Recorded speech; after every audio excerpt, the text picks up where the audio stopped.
Muy buenos días. Un saludo al Muito bom misionero Miguel dia, uma Bermúdez saudação Marín, ao missionário Miguel Bermúdez Marim, allá en la lá congregación na que congregação pastorea el que reverendo pastoreia Josué o reverendo Villaseñor, Josué Villasenhor, allá en lá Guadalajara, Jalisco, em México, Guadalajara, y Jalisco, no también México, a todos los que Guadalajara, están e também todos en los aqueles que diferentes estão lugares allá en nos la República diversos Mexicana lugares lá na República Mexicana. y también los que están Também conectados a través del aqueles que satélite estão Amazonas conectados pelo en toda satélite la América Amazonas Latina em y el toda a América Caribe y Latina, no Norteamérica, Caribe e na y también América los do que están Norte, os Estados conectados a Unidos, e través também del aqueles que estão satélite conectados pelo Eutelsat satélite 8 allá en Eutelsat Israel 8, lá em y Israel, en e Europa, en na África, Europa, en na Australia África, y na en demás, Austrália y demás lugares e donde la nos señal outros llegue lugares onde o y sinal donde no llega chega. E por onde não internet. chega, pela internet Todos los então, medios por de todos os comunicación. meios de comunicação. Hoy, Hoje, sábado 11 de mayo sábado de 11 de maio de 2024, 2024. leemos Vamos ler. en el Evangelio según San Lemos Mateo, no Evangelho capítulo segundo São 24, Mateus, capítulo verso 24, 1. Versículo 1. Quando Jesus saiu do templo Quando Jesus saiu do templo e e ia ia embora, aproximaram-se os discípulos para lhes mostrar o edifício do templo. Respondendo ele, lhes disse: Vede tudo isso, em verdade vos digo que não ficará aqui pedra sobre pedra que não seja derrubada. E estando ele sentado no Monte das Oliveiras, os discípulos se aproximaram separadamente para ele e disse-lhes: Quando serão essas coisas e que sinais haverá da tua vinda e do fim do século? E aí, na tua vinda, escreve Apocalipse 10, do 1 ao 11, na palavra de tua vinda. Respondendo Jesus, lhes disse: Olhai que ninguém vos engane, porque virão muitos no meu nome, dizendo: Eu sou o Cristo, e a muitos enganarão a muitos. E ouvireis de guerra e de rumores de guerra. Olhai que não vos turveis, porque é necessário que tudo isto aconteça, mas ainda não é o fim, porque se levantará nação contra nação, e aí escreve fim do lado esquerdo, porque se levantará nação contra nação e reino contra reino, e haverá pestes e fome, terremotos em diversos ou diferentes lugares, e tudo isso será o princípio das dores. Então vos entregarão à tribulação e vos matarão, e sereis aborrecidos por todas as pessoas ou gente por causa do meu nome. Muitos tropeçarão então, e se entregarão uns aos outros, se entregarão e uns aos outros se aborrecerão, e muitos falsos profetas se levantarão e enganarão a muitos. E por ter se multiplicado a maldade, o amor de muitos esfriará, mas aquele que perseverar até o fim, este será salvo. E será pregado este evangelho do reino a todo mundo para testemunho a todas as nações, e então virá o fim. Portanto, quando vejais no lugar santo a abominação desoladora, da qual falou o profeta Daniel, aquele que lê, que entenda, então aqueles que estejam na Judéia fujam para os montes, aqueles que estejam nos telhados das casas não desçam para tomar algo da sua casa, e aquele que está no campo não volte para levar a sua capa. Mas ai das grávidas, daquelas que amamentam naqueles dias. Orai, pois, para que nossa fuga não seja no inverno nem em dia de repouso, porque haverá então grande tribulação, qual nunca houve desde o princípio do mundo até agora, nem a haverá. E se aqueles dias não fossem encurtados, e escreve aí os dias da Segunda Guerra Mundial, ninguém seria salvo.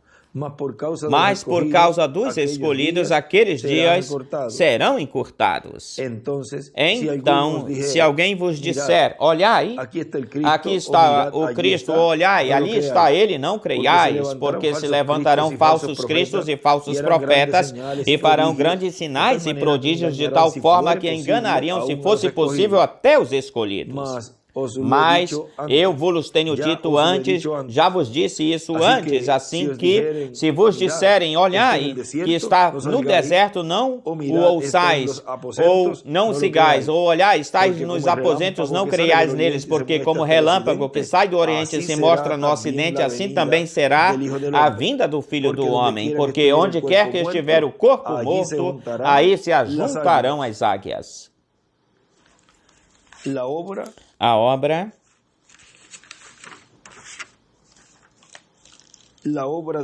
A obra de Deus hoje, depois da dispensação da graça. Podem assentar-se por uns minutos. Nos fala na mensagem a visão apocalíptica na dispensação da graça, pregado no dia 15 de novembro de 1992, aqui em Cayey, Porto Rico, nos fala agora. Chegamos ao fim do tempo, ao tempo do fim, ao fim do século, onde vimos que o sétimo anjo, o mensageiro, deu a conhecer a história do passado da dispensação da graça, desde o ponto de vista divino. Por essa causa lhe foi revelado essa história desde o ponto de vista divino ao sétimo anjo, o mensageiro da sétima era da igreja gentia, que veio com espírito e virtude de Elias. No livro dos selos, na página 247, nos fala. Queremos ver isso detalhadamente, como na metade da página, um pouquinho em cima, ou acima, no segundo parágrafo. Queremos ver isso em detalhes, para que o entendam completamente, inteiramente. Vocês reconhecem que eu não estou falando apenas para essa congregação, senão que esta fita chega em todas as partes do mundo. Eu tenho que fazer isso bem claro e esclarecido, porque às vezes uma pessoa chega a ouvir apenas uma fita, ou só uma fita, e se não escutar a série completa, pois estão todos enrolados ou ficam confusos, e aí escrevem que se enrolam. Vejam, aqueles que talvez escutem só um ensinamento sobre carro, apenas um só, e não escutam o que, ou não leram, ou não escutaram aquilo que Deus nos tem dado, nos vem dando por todo esse tempo, se enrolam, se confundem. A maioria se confunde, porque podem escutar algo e como não tem tudo aquilo que foi falado para chegar até esse ponto, pois estão todos enrolados, confundem-se. Deus tem prometido isto para este dia, para o tempo quando todas essas coisas seriam concluídas, todas as coisas que por tanto tempo estiveram tão misturadas. Tivemos mantos de Elias e pessoas como Alexandre Dowen, que está sepultado, envolvido em um manto, porque disse que era Elias, e tivemos todo tipo de coisas desse tipo. Mas o que significa isto? Isto é apenas para desviar a verdade que vai ser manifestada, desvirtuá-la. Houve falsos cristos antes que Jesus viesse. Sempre tem sido assim. É Satanás produzindo seus impostores para transtornar, confundir a mente e a fé das pessoas, da gente ou das pessoas, antes que o verdadeiro aconteça ou chegue. Numa mensagem ele disse que vieram muitos que se chamavam de Jesus, mas só um que se chamava de Jesus era quem cumpria esses pré-requisitos, ou seja, era aquele que faria a obra como Cordeiro de Deus para morrer na cruz do Calvário.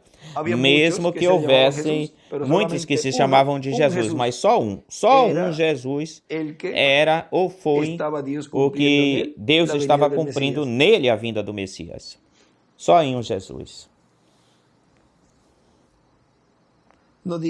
Não disse Gamaliel algo no que diz respeito a isto quando falou para os judeus naquele dia? Disse: varões israelitas, olhai por vós a respeito desses homens, no que tendes de fazer ou no que vades fazer, porque por esses dias levantou-se Teudas dizendo que era alguém que se juntou um número de homens como de 400, e ele foi morto.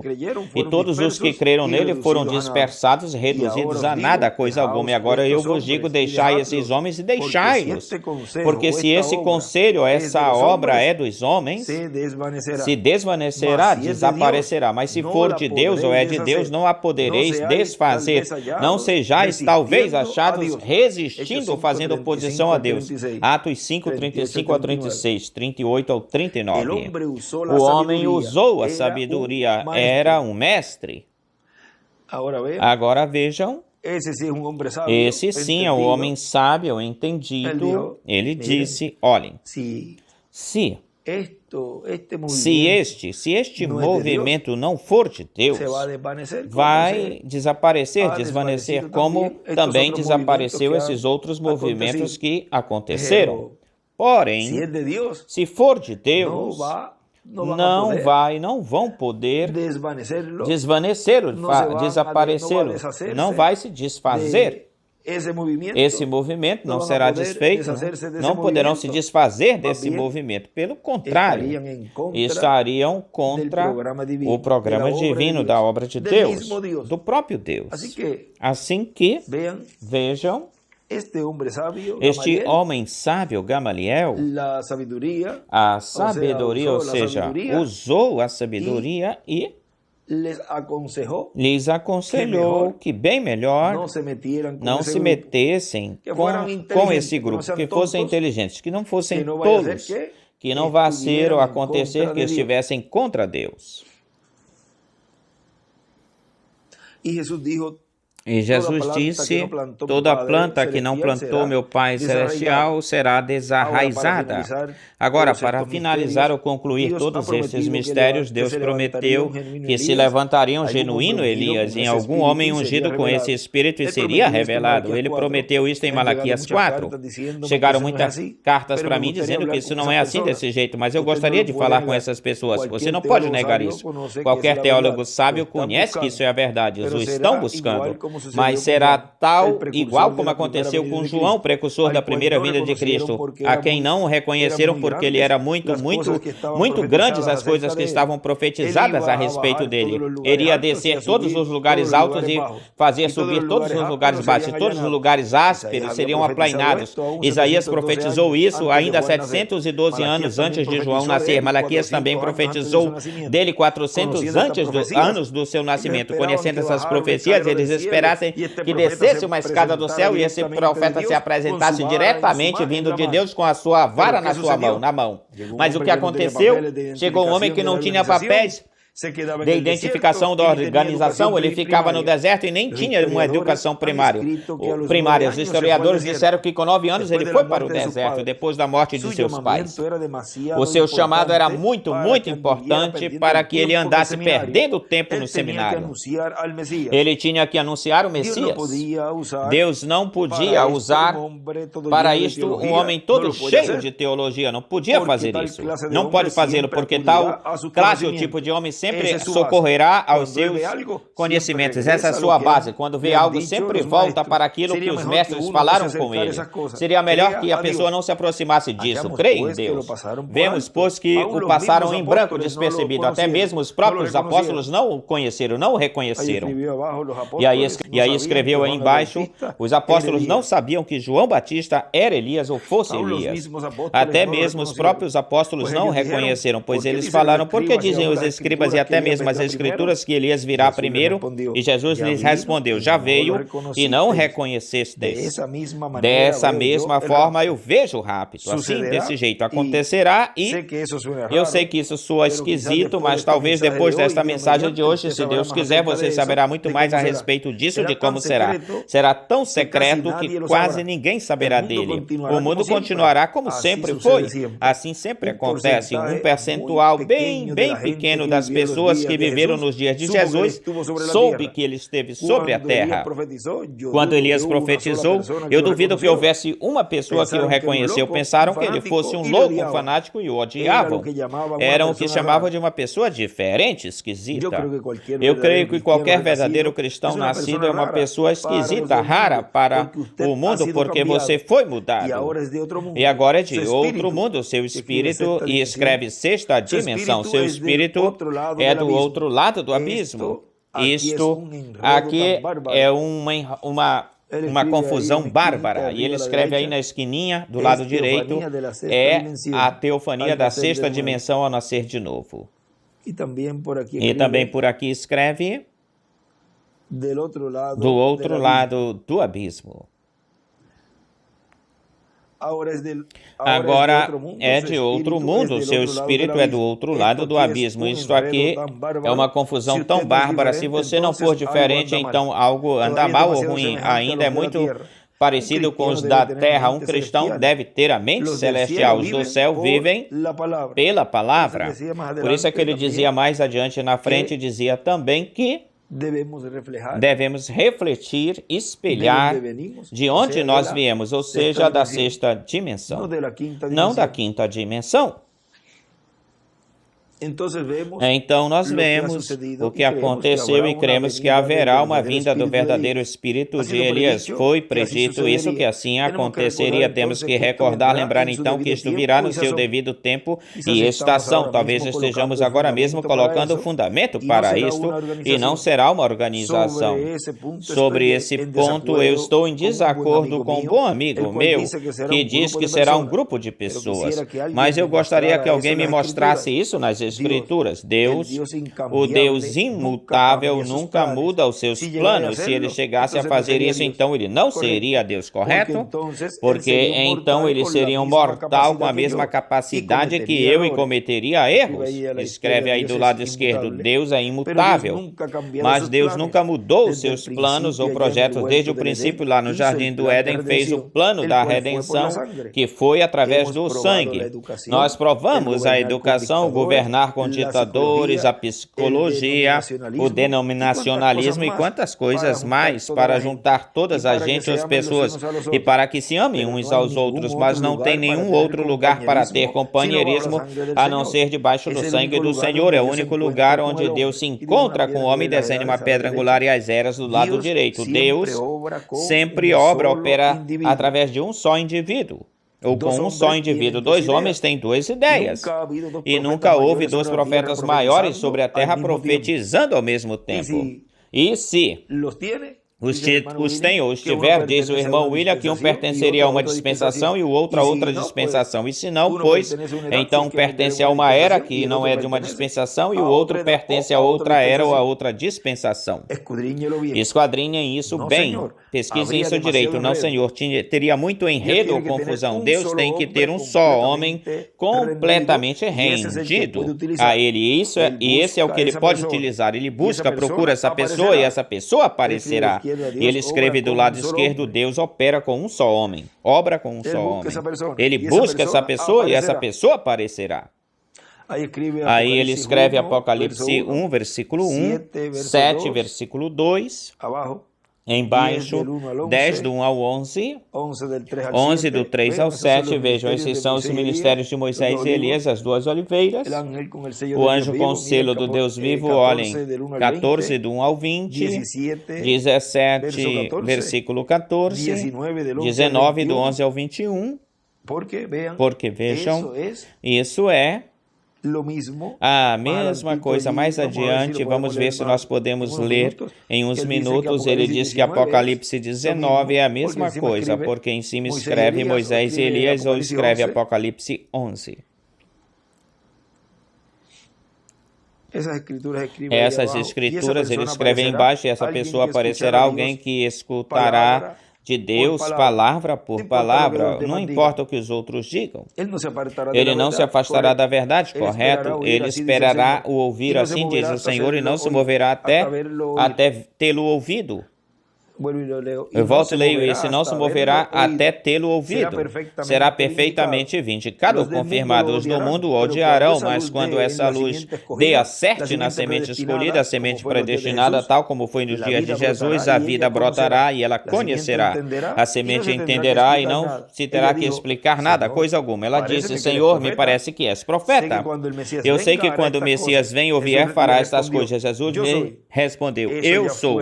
E isso foi suficiente. E vê, ele apresentou-se para essa mulher e ele falou, eu sou. Agora ele falou, não vá dizer, porque vejam, a revelação de quem ele era para ela.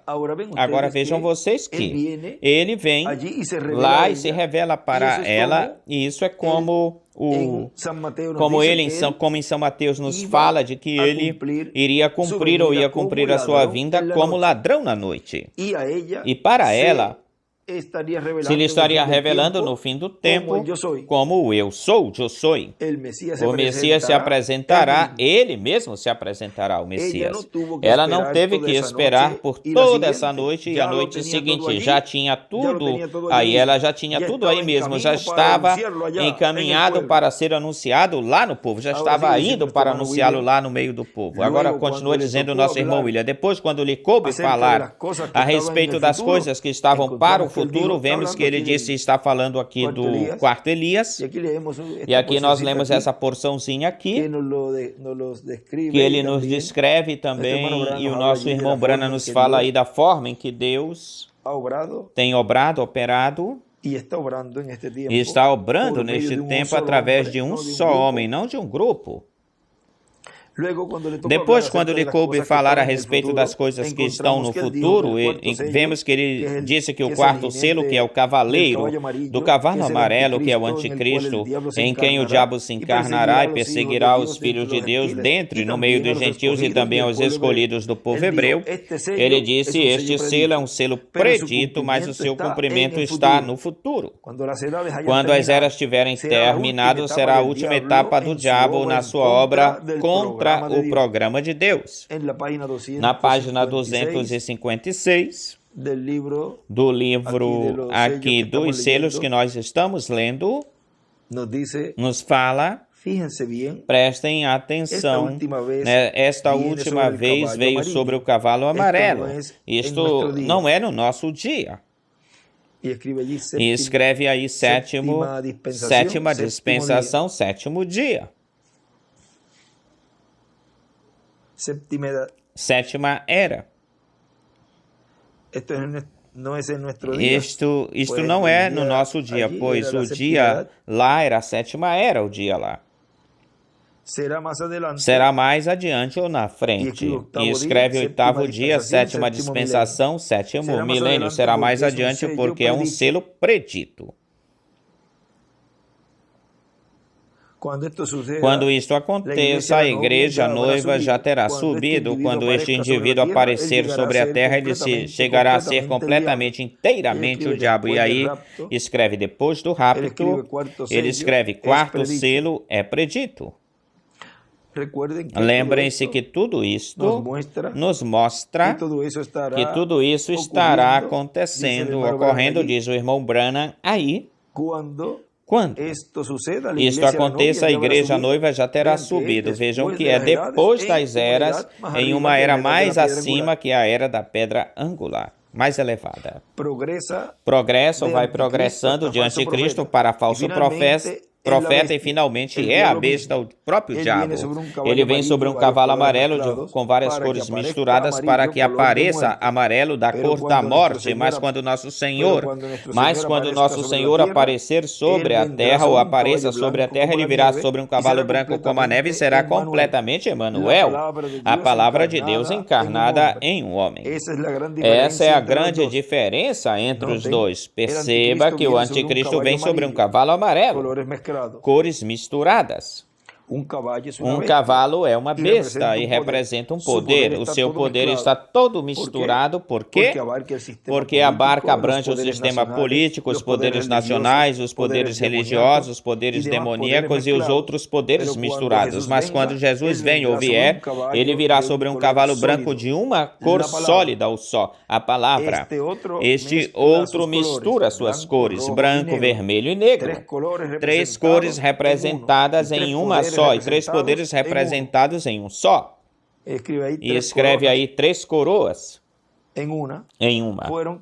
Foram um cavalo branco, vermelho e o negro, e foram três coroas em uma só. E aí escreve três coroas em uma só do lado direito. Eu mesmo vi essa coroa, é muito bonita, mas não podia tocá-la porque estava em uma vitrine. E aí estava a tríplice coroa dentro do vidro com um cadeado, de modo que eu sei que é verdade. Triple ou tríplice coroa, vigário do céu, do purgatório e da terra. Tem os três poderes unidos. Tem tudo isso misturado em uma cor amarelenta, a cor da morte. Amarelenta, misturada. Os três poderes são político, religioso e demoníaco. Ele é o rei da política, Satanás. E ele é inteligente, não tente ganhar dele com argumentos, apenas confie no Senhor. Vê? Vê que não se pode, ou não se pode discutir, porque Deus não discute, nem tampouco seus filhos, com os filhos do diabo. Ou seja, estariam discutindo com o próprio diabo. E aqui o irmão Branham diz que ele é inteligente, diz, não tente ganhá-lo, vencê-lo com argumentos, apenas confie no Senhor. Agora nós vimos isto antes. Tudo no que diz respeito ao sábio, à sabedoria, à educação e coisas relacionadas a isso vem do lado contrário, oposto. Vejam, a educação e tudo isso vem do lado oposto. Esquadrine você as escrituras, pesquisem, sigam a linhagem dos filhos de Saim, vejam como eles eram ou foram. Veja a linhagem de Sete, vejam como eles foram ou eram. Eu não estou respaldando a ignorância de nenhuma forma, não, Senhor, mas vejam vocês como eram os personagens bíblicos. Houve um que foi bem instruído, chamado de Paulo, e ele disse que tinha que esquecer tudo que ele tinha aprendido para poder conhecer a Cristo. Disse, não vinha a vós com palavras persuasivas de sabedoria humana, senão pelo contrário, vinha a vós com o poder da ressurreição de Cristo, o Espírito Santo. Prestem atenção nos outros. Muitos nem podiam fazer a diferença entre a mão esquerda e a direita. Prestem atenção de onde vieram os profetas da antiguidade. Vê você? Em troca, os outros são do ramo da linhagem inteligência e sábia. Essa sabedoria é a coisa que nos separa de Deus. E escreve a sabedoria humana. Ele tem três poderes ou setores sobre os quais ele governa: a terra, o céu e o purgatório. Ele mesmo é uma trindade, porque assim é feito, vem montado sobre uma tríplice coroa, vem montado sobre uma trindade. O seu poder é uma trindade, a sua coroa é uma trindade, o seu cavalo é uma trindade. Então, ele é uma trindade, um poder trino, uma tríplice coroa e um cavalo em três ofícios. E este é o quadro, novamente, porque as três etapas do seu ministério o fazem ou tornam uma só pessoa. Satanás encarnado. E escreve do lado direito, Satã encarnado. Foram o anticristo, o falso profeta e a besta. Esses três tipificam. Agora, Deus também se dá a conhecer em água, sangue e espírito, e assim se faz um cristão, um filho de Deus pela palavra de Deus, mas esses três poderes o transformam num diabo. Isto aqui é água, sangue e espírito, que é Deus, e aquilo lá é política, religião e poder demoníaco, o qual isso misturado fazem o tornam um diabo. E na página 278, aí nos escritos, aí ele escreve, deste quarto selo escreve, o quarto selo é um selo predito, depois das eras se cumprem. Para que tenham essa anotação aí. O quarto selo é um selo predito, dos pontos, depois das eras se cumprem. Continua dizendo o nosso irmão William. Também, quando esteve falando do sexto selo, também disse que era um selo predito, porque o seu cumprimento estava no futuro, ou para o futuro. Era um selo para ser realizado ou feito depois das 7 eras da igreja gentia, depois da dispensação da graça. Um selo predito para a dispensação do reino. Olha, na página 362, nos fala aí, da metade da página diz. Aqui eu poderia falar algo muito extraordinário, mas eu creio que seria melhor deixar isso para amanhã. Bem, terão poder sobre as águas para transformá-la em sangue, e também poder para ferir a terra com as pragas quantas vezes queiram. O que é isso? Que outra coisa fora da palavra pode produzir estas coisas? Eles poderão fazer com que a natureza faça o que eles queiram. E escreve do lado direito o que queiram, e do lado esquerdo escreve pragas. Aqui está. E em cima escreve Apocalipse 11, 3 até o 12, ou até o 15, 3 ao 15. Aqui está, eles são os que produzem este sexto selo, o descobrem e o abrem. É o poder de Deus para interromper a natureza. O sexto selo é totalmente uma interrupção da natureza. E aí ele escreve: Moisés e Elias abrem o sexto selo e escreve a natureza. Me entendem? Aí está o selo. Quem faz isso são os dois profetas do outro lado do rapto. Eles, com o poder e a palavra de Deus, condenarão a natureza, poderão produzir terremotos,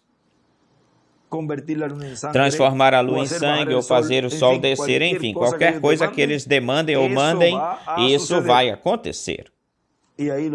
E aí ele sublinha bastante isso. Isso vai acontecer, essa palavra, isso vai acontecer. Aí eu tenho, veem como os selos se abrem juntamente com as eras da igreja e como mostra os mártires. Agora vemos os dois profetas de pé ali com a palavra de Deus para fazer com a natureza aquilo que eles queiram fazer, e até podem sacudir a terra, e mostram exatamente quem faz isso. São ou é Moisés e Elias. São Moisés e Elias quem fazem isso, porque esses são os seus ministérios se repetindo. Podem ver isso, podem ver o que é o sexto selo, são esses dois profetas. Agora prestem atenção e não deixem que isso lhes escandalize, cause escândalo em vocês. E aí escreve embaixo: o sexto selo são dois profetas, os ministérios de Moisés e Elias se repetindo. Não deixem que isso lhes escandalize. Vejam que isso é que ele falou no sétimo selo, ele falou isso, que isso não deveria fazê-los tropeçar, ou seja, o cumprimento da vinda do Senhor, o cumprimento da vinda do Filho do Homem com seus anjos. E nos primeiros selos, por aí disse, na brecha e no primeiro selo, e nessas primeiras mensagens, ele falou que, disse para João: guarda isso, não escrevas nada, deixa isso passar, porque tropeçarão com isso. Agora vejam aqui, ele falando também deste sexto selo, ele diz: não deixem que isso lhes escandalize. Prestem atenção, quem abriram esses selos? Profetas. Amém. Aí eu tenho, irmão, estamos vivendo no dia da águia. Eles abriram o sexto selo porque tinham o poder para fazer isso. Amém. Aí está se abrindo o sexto selo. Agora, voltando um pouquinho, podemos ver que Jesus disse que isso aconteceria. E lá no Antigo Testamento, Ezequiel também disse como seria isso. E agora vemos aqui o sexto selo já aberto. Você dirá: isso é algo muito misterioso. Como aconteceu isso? Aqui está a chave disso, o segredo disso. Foram os profetas. Porque assim a Bíblia o diz. Eles o podem abrir em qualquer tempo. Podem fazer o que eles queiram com a natureza. E fazem a mesma coisa que eles fizeram no seu ministério anterior, porque já sabem como fazer isso. Amém. Oh, glória. Quando eu vi isso, eu me levantei da cadeira e comecei a dar voltas no quarto e pensei: quão agradecido eu estou, Pai Celestial. Aqui está, é isso. Eles abriram esse selo. Eles abriram esse sexto selo. Amém. Preste atenção neles. Se alguém lhes quiser fazer mal, fogo sai da sua boca. A palavra, vejam, é a palavra. Essa espada de 2 fios, 2 gumes, o Espírito Santo veio sobre os apóstolos. Escreve no dia de Pentecostes aí. E também fogo, a palavra procedeu das suas bocas. O ano de Pentecostes, escreve aqui em Apocalipse capítulo 19, vemos a mesma coisa. E em cima escreve Apocalipse 19, 2 pontos, Moisés e Elias. Vem que é a mesma coisa. O cavaleiro do cavalo branco de Apocalipse 19 é o mesmo que Apocalipse 11. E de sua boca sai uma espada afiada. A palavra é Cristo, que quem vem com essa espada aniquila os seus inimigos. Correto? Agora, ele já vem. Preste atenção. Agora continua dizendo aqui o nosso irmão William: esse selo pertence ao ministério de Moisés e Elias, chamando a 144 mil hebreus e selando-os com o selo do Deus vivo. Sob ou debaixo desse selo também podemos ver que o inimigo de Deus, o diabo, se levantará contra o programa divino que Deus estará realizando ou fazendo através do ministério de Moisés e de Elias, e perseguirá esses ministérios em quem ele esteja operando. Como os vai perseguir? Ora, vai perseguir a esses ministérios, ora, no instrumento em que Deus estaria operando esses ministérios. não pode perseguir, o diabo não pode perseguir o anticristo, o homem de pecado, não pode perseguir esse movimento ecumênico, o Concílio Mundial de Igrejas, e antes de toda essa plena manifestação do diabo, pois, ora, antes, dos mesmos crentes, na mensagem, que se tem separado através da pregação das duas oliveiras, os quais estão realizando a segregação, a separação entre o que é certo e errado, porque começa por aí, vai progressivamente também esse ataque até chegar a esse movimento no qual nele o diabo, o anticristo, o homem do pecado já atirará ou lançará um aperto diretamente para esse ministério que Deus estará usando em uma grande carpa catedral, para falar mais claramente, vejam. Tudo começa de uma forma assim progressiva, escalonada. E perseguirá estes ministérios em quem esteja operando esses ministérios nesse véu de carne. Não podem perseguir um corpo eterno e glorificado, porque vejam vocês, quando Jesus ressuscitou nesse corpo glorificado, ele desaparecia, lhes aparecia para eles mais adiante, na frente, no outro lugar onde ele disse, me esperem lá, e lá ele já estava, ou lhes aparecia com as portas trancadas ou fechadas, vejam, o ministério em quem Deus está operando os ministérios de Moisés e Elias neste tempo final. É o ministério tal, igual ao ministério de Jesus, depois que ele foi adotado no Monte da Transfiguração. E por isso poderá dizer ou falar como Jesus disse lá, ninguém me tira a vida, eu a ponho por mim mesmo para voltar a tomá-la. Já depois que ele ressuscitou no seu corpo glorificado, ele não teve que voltar a pôr a sua vida. Tão simples assim. E diz que as duas oliveiras, as duas testemunhas, serão mortas ou matadas, mas depois de 3 dias e meio, diz assim Apocalipse 11, versículo 11, mas depois de 3 dias e meio, entrou neles o Espírito de vida enviado por Deus, e levantaram-se sobre seus pés, e caiu grande temor sobre aqueles que ouviram. E ouviram uma grande voz do céu que lhes dizia, sobe aqui, subiram no céu em uma nuvem, e seus inimigos os viram.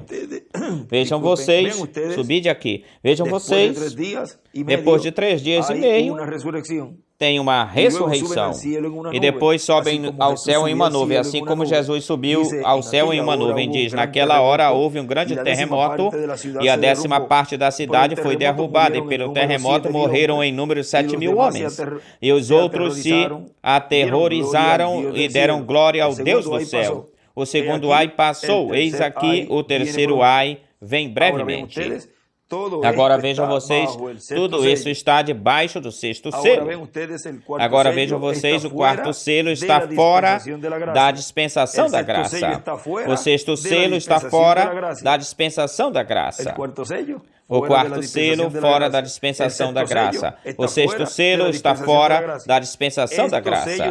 Estes selos se cumprem na dispensação do reino. O 7º selo, que é a segunda vinda de Cristo, se realiza ou acontece depois da 7ª era da igreja gentia.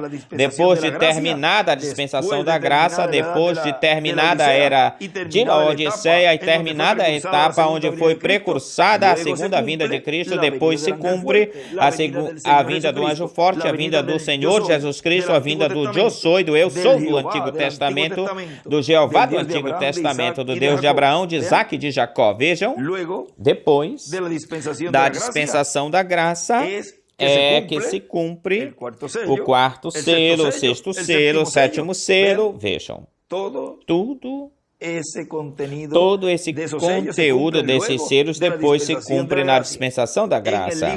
No livro Por Amor aos Escolhidos, na página 51, nos fala Portanto, onde nós vamos buscar o enviado de Deus para o último dia? Na casa de Deus, que é a igreja do Senhor Jesus Cristo.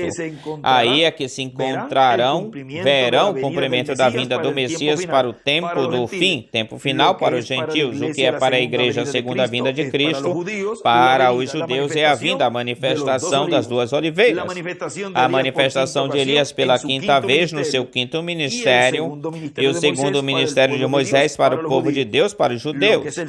O que é o sexto selo, as duas oliveiras, Moisés e Elias para os judeus, é o sétimo selo, a vinda do Senhor para o cristianismo. Tão simples assim. Portanto, é importante estar despertos espiritualmente, esperando o cumprimento das profecias que correspondem, que pertencem a este tempo final.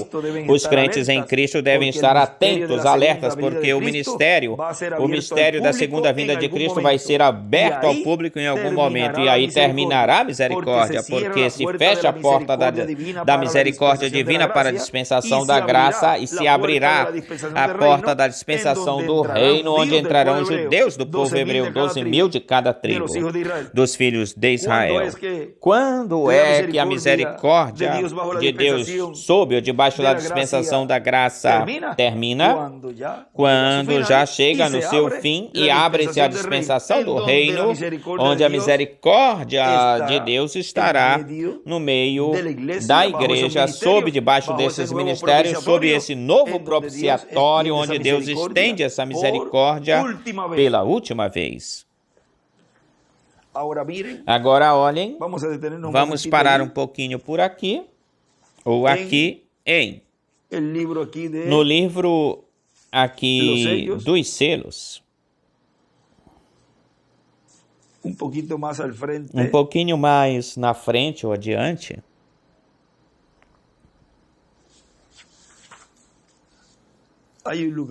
tem um lugar onde o nosso irmão Branham nos fala aqui,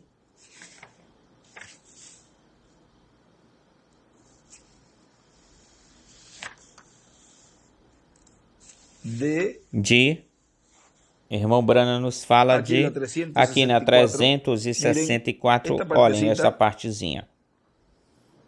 Deus mandou Elias lá em cima. Deus mandou Elias para Acabe, e daí saíram 7.000, correto? Correto. Agora o manda novamente para cá no tempo da tribulação e chama os 144.000. Agora, qualquer um dirá, mas isto aqui acontece em um tempo já dentro da grande tribulação. Passem para a página 359, onde ele diz aí, mas Jacó disse, eu não vou te deixar ir embora se não me abençoares, não podes partir, eu vou ficar contigo, eu quero que venha uma mudança na minha condição ou situação. Esses são os 144.000 ganhadores de dinheiro que têm sido tão desonestos com as finanças, mas quando eles finalmente vejam a coisa verdadeira e a possibilidade de agarrar-se dela, aí estarão Moisés e Elias, ou seja, estará esse ministério aí no meio do povo, no meio da raça humana. Tendo essa aproximação que tiveram os irmãos de José, lá no Egito com José. Estava no meio deles e eles não percebiam que esse era o seu irmão.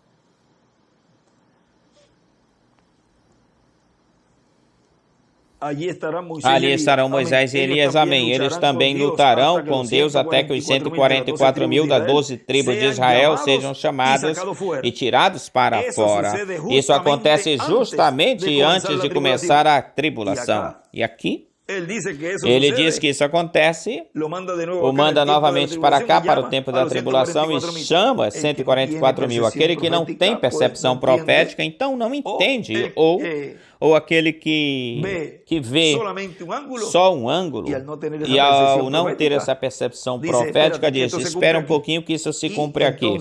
E então, vai se achar todo enrolado, confundido. Por isso é que tem-se que escutar e ler todo o livro, para ter o quadro claro, esclarecido e ver por que ele lá falou isso que ele falou lá. Assim é com o ensinamento sobre carpa, debaixo de carpa de tenda. Agora vejam, tudo isso tem se estado abrindo e vamos vendo o cumprimento enquanto Deus vai acrescentando, vai realizando essa obra, esse programa nessa dispensação do reino, para que assim o diabo não imite e não se adiante e atrapalhe o programa que Deus tem já sob ou debaixo da dispensação do reino. Agora lembrem-se que o único que não quer que se cumpra o programa divino é o adversário de Deus, o diabo. Mas ele precisa de instrumentos, de seres humanos, para poder obrar, trabalhar. Senão ele não pode obrar, trabalhar. E através desses instrumentos, ele tenta de se adiantar, de imitar tal como fez nas eras, de imitar e tentar enganar os escolhidos. Mas os escolhidos, ao estarem esperando a única esperança, que é o cumprimento da vinda do Senhor à sua igreja para levá-la no rápido, e eles sabem que ele vem como ladrão na noite, eles o reconhecem a sua voz e dizem: isto é o que eu estava esperando, e se agarram dessa palavra, dessa promessa sendo cumprida no meio da igreja noiva e recebem as bênçãos. Agora continua dizendo aqui o nosso irmão William, neste livro de Por Amor aos Escolhidos, na página 51, onde eu tinha parado, me detive. Isto é da mensagem, o enviado do Pai. Portanto, estejamos já em alerta com nossos olhos espirituais bem abertos, porque brevemente se abrirá o mistério da segunda vinda de Cristo para o cristianismo e da vinda dos ministérios de Elias e de Moisés para os judeus. Em primeiro lugar, abre-se esse mistério para o cristianismo, para a igreja, em primeiro lugar para a igreja noiva do Senhor. Vejam que também o mundo, esse mundo denominacional, por isso é que diz, no mesmíssimo tempo, quando este mundo denominacional comece a receber a mensagem, vejam, essa é a exata hora da sua vinda, ou seja, porque aí está plenamente, ou está sendo cumprida plenamente a sua vinda aí. Ou seja, já abrindo-se para o público, já para o lado de fora, para esse mundo denominacional, mas antes está no meio da sua igreja, se revelando como eu sou, eu sou. Mas vejam que também o povo hebreu, então, para eles, lhes estará revelando, lhes mostrando esse mesmo eu sou. Vejam, sob debaixo desse ministério de Moisés e Elias, a segunda vinda de Cristo para o cristianismo e a vinda dos ministérios de Moisés e Elias para os judeus. O tema do nosso estudo bíblico para hoje, sexta-feira, 15 de dezembro de 2017, para hoje, sexta-feira, 15 de dezembro de 2017, foi o enviado do Pai. Que Deus nos abra as Escrituras e nos deixe ver quais são as profecias para este tempo final, as profecias messiânicas que o Messias príncipe prometido deve cumprir para vir neste tempo final. Que Deus abençoe e guarde a todos e nos permita a todos ver neste tempo final o momento importante no qual vivemos, no qual, quando vejamos no cumprimento da sua vinda, possamos dizer: isso é o que eu estava esperando quando vejamos ele, porque isso é o que eu cria de todo o coração que está prometido nas Escrituras relacionado à vinda do Messias para este tempo final. Que Deus lhes permita a todos e lhes guarde, e lhes use grandiosamente no seu reino neste tempo final, e que brevemente recebamos a fé, a revelação da vinda do Senhor, e as obras que estarão fazendo, e as obras que estarão sendo cumpridas por ele neste tempo final, e assim recebamos a fé para ser transformados e levados com ele para a ceia das bodas do Cordeiro para o céu, ao céu. Vejam como ele falou bem claramente aí, mas como não estava que a igreja noiva ouvisse, estava velado. escondido, e quando a pessoa lê tudo o que ele nos falou, a pessoa diz, mas se é que ele tinha falado isso, que estivéssemos em alerta, de prontidão, porque a dispensação da graça estava por se fechar, e na dispensação do reino é onde Deus estaria cumprindo, como lemos aí, o quarto selo. Vejam o quinto selo, o que resta do quinto selo, o sexto selo e o sétimo selo. Eram selos preditos, agora vejam que era para o cumprimento dentro da dispensação do reino. Não podia ser ou fazer na dispensação da graça, ser. Agora, finalizando aqui, da mensagem que nós começamos a ler, a visão apocalíptica na dispensação da graça. Depois da dispensação da graça, se cumpre a vinda do anjo do pacto, se cumpre a vinda dessa coluna de fogo na dispensação do reino. Quando? Depois da dispensação da graça. Tão simples assim. Foi para mim um privilégio, uma bênção grandiosa, grande poder conversar com vocês neste momento sobre este tema, a obra de Deus hoje, depois da dispensação da graça, ou seja, na dispensação do reino. Que Deus os abençoe e guarde a todos e continue passando um dia feliz, cheio das bênçãos de Deus. Palavras do Dr. José Benjamin Pérez Matos.